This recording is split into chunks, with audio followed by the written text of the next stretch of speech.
राज्यपाल ने हमें निकाल रखा है, समाजवादी पार्टी के समय निकाला गया है, तो विपक्ष से उम्मीद रखता हूं कि 9% ओबीसी में इसके काट कर वो 9% एससी में जोड़ दिया जाए। इधर भी नहीं होगा, ओबीसी में इनका हक लेने का हकदार नहीं है, क्योंकि राज्यपाल ने कहा है कि एक धन्यवाद होगा कि पहले ऐसे मुख्यमंत्री हैं 70 साल में सबने हमारे समाज को बर्बाद किया, लेकिन माननीय मुख्यमंत्री ने पहली बार आरजीआई को चिट्ठी लिखा कि भाई केवट मल्ला मजबार है, ये जो है बताया जाए। और जो RGI registrar general of census of India ने उन्होंने इसको एक्सेप्ट कर लिया कि मैं अपनी पार्टी की तरफ से और अपनी तरफ से उस राज्यपाल के अभिभाषण का मैं समर्थन करता हूं। मैं कुछ बिंदुओं पर अपनी बात रखना चाहता हूं कि हम चूँकि पेशे से चिकित्सक थे, सोशल वर्कर थे, फिर मैं राजनीति में आया, कई सरकारों को अपने आंखों से देखा, उनके क्रियाकलाप को भी देखा हूं, उनके कार्यों को देखा हूं। कुछ न कुछ सभी सरकारें अच्छा काम करती हैं, लेकिन उसमें अच्छे और बेहतर में जो सामने आया अभी उस पर कुछ चर्चा करना जरूरी है, क्योंकि जो अभी माननीय मुख्यमंत्री जी उन भाषण में रख रहे थे कि किसी भी धार्मिक क्षेत्र पर, क्योंकि आस्थावान लोग होते हैं, यहाँ सभी लोग किसी न किसी विशेष धर्म से आस्थावान हैं, लेकिन उस आस्था पर टिप्पणी करके उस पर चोट लगाना, चूँकि वही आस्थावान लोग वोटर होते हैं। राजनीति अपने जगह पर, धर्म अपने जगह पर, लेकिन धार्मिक चीज़ों पर टिप्पणी करके उसे दूसरे जगह का फोटो लगाकर उसे अपने ही प्लेटफार्म से उस पर प्रचार करना, लोगों के अंदर भ्रम डालना। लेकिन ये भारत की जो छवि है दुनिया में, वो सबकी जिम्मेदारी बनती है। प्रयागराज की जो धरती है वो श्रृंगेरपुर की धरती है, कभी त्रेता में भगवान राम, सभी लोग एक धर्म से जुड़े हुए लोग हैं।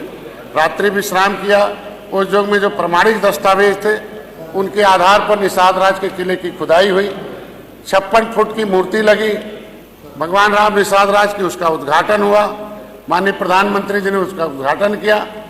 2013 में मैं 13 जनवरी 2013 को वहाँ गया था, संकल्प लिया था।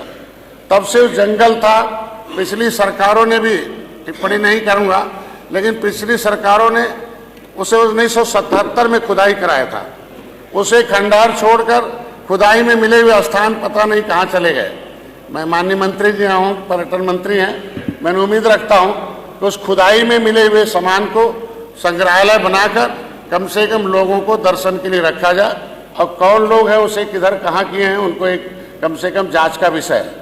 मैं उम्मीद रखता हूं कि 56 फुट की मूर्ति घोषित भी, उद्घाटन भी हुआ, पर्यटक स्थल घोषित भी हुआ, और हमारी सरकार ने उस जंगल को मंगल करके हजारों करोड़ रुपया देकर उसे विकसित भी किया। मैं बधाई देता हूं। और उस बजट में स्थान जो भी हुआ, कभी जो रमचौरा घाट था, श्रृंगेरपुर धाम का जो किला है, वहाँ जो स्थान है, जो उस सारे के सारे पक्के हो गए हैं। और एक ऐतिहासिक स्थल है कि जो मेन सड़क से, हाईवे से सीधे दिखाई देता 56 फुट की मूर्ति।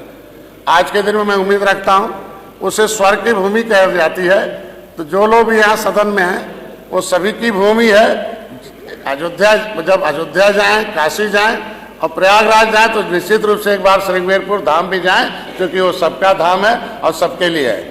लेकिन इस तरीके से जो प्रयागराज की जो धरती है उसे निषाद राज की धरती के रूप में माननीय प्रधानमंत्री ने संबोधित किया।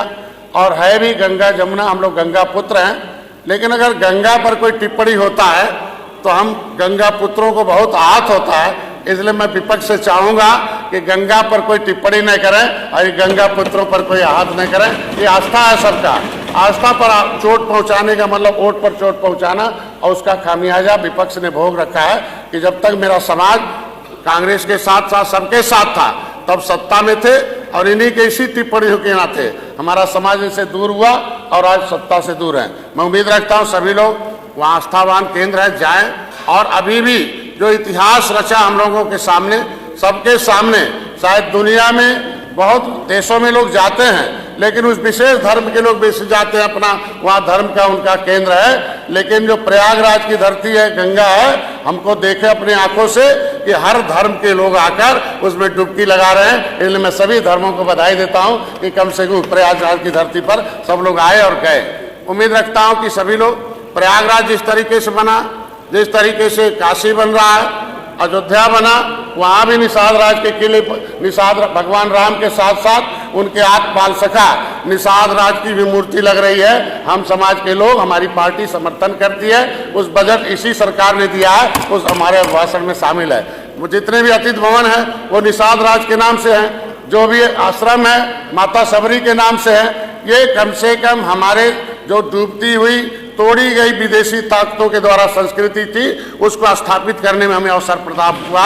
मैं अपनी सरकार को बधाई देता हूं। इस राज्यपाल के भाषण का मैं समर्थन करता हूं। दूसरी वही रही, पीठ आप हैं अध्यक्ष जी, आपकी तरफ बहुत उम्मीद है समाज को, जो हमारे अभी राजभर भाई ने उठाया, जो समाज के लोग हम लोगों को चुन के यहाँ भेजे हैं, समाज के लोगों ने हमने समाज को जगाया।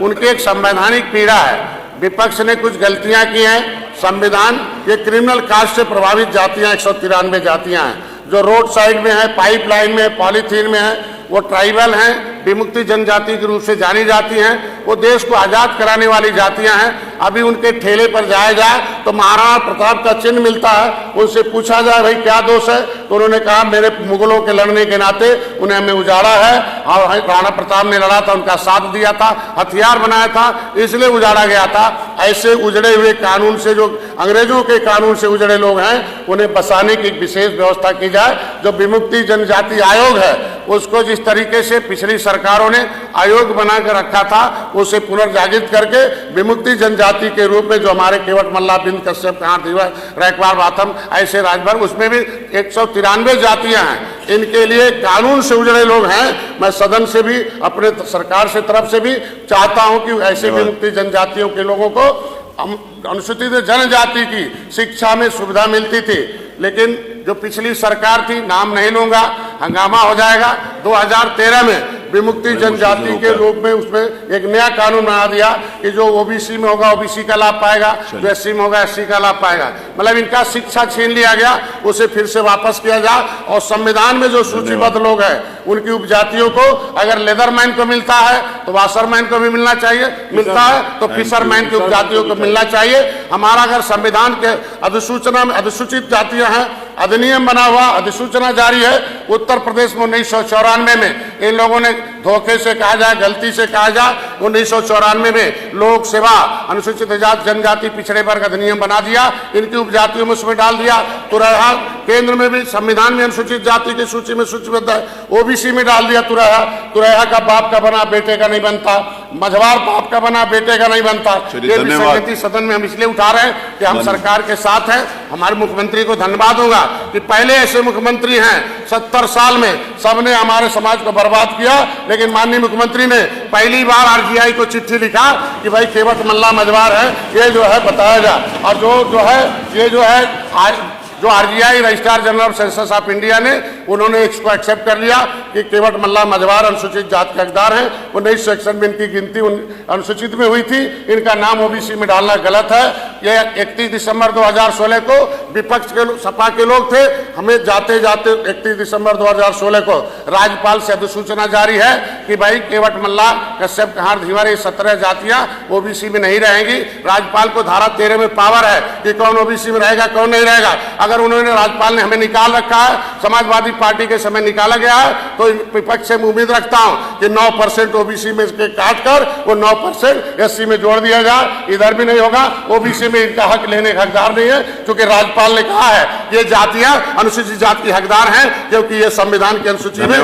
ये गैर संवैधानिक मामला था, गैर संवैधानिक काम इन लोगों ने किया था, उसको सुधारने का काम अगर राज्यपाल ने वापस कर लिया है तो मैं आपसे उम्मीद है एक प्रस्ताव पारित करके भेजा जाए और 9% काट के 9% ओबीसी में जोड़, एससी में जोड़ दिया जाए, जिनके इस जातियों को सम्मान मिलना शुरू हो जाए। क्योंकि जो बजट है वो बजट उसी के अनुसार मिलता है। ये जातियां पिछड़ी है, बहुत पिछड़ी है। मैं चाहता हूँ ऐसे लोगों को बसाने की व्यवस्था की जाए। और संविधान जो बजट आता अलग से आता है, तो अगर आज के दिन में सामाजिक न्याय मंत्रालय कह दिया है कि ओबीसी में मिल्कमैन ने कब्जा कर रखा है, एससी में लेदरमैन ने कब्जा रखा है, तो 66 समूह का हिस्सा कब्जाने का नहीं बल्कि उनके दिलाने का काम किया जाए। ये आवाज हमारी, एक प्रस्ताव यहाँ से नोट हो जाए। मैं धन्यवाद देता हूँ राज्यपाल के भाषण पर। धन्यवाद।